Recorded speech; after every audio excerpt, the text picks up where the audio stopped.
এই মোটরটার DC 24 volt. এখন কিভাবে চালাবো, পরে দুইটা ব্যাটারি নিলাম 12 ভোল্টের, নিয়ে এটারে সিরিজ কালেকশন করলাম। এই যে এটার মাইনাস, এটার প্লাস, এই যে এখন এটার মাইনাস, এটার প্লাস। এখন মোটরটা লাইন দেব, কি অবস্থা দেখি।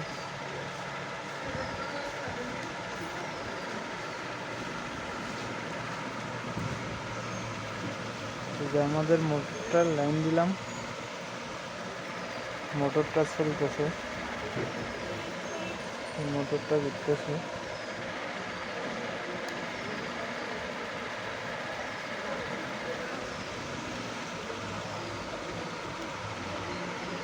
সিরিজ করলাম এটারে, যে এটার মাইনাস, এটার প্লাস, এখান থেকে লাইন, এইটা লাইন দিলাম।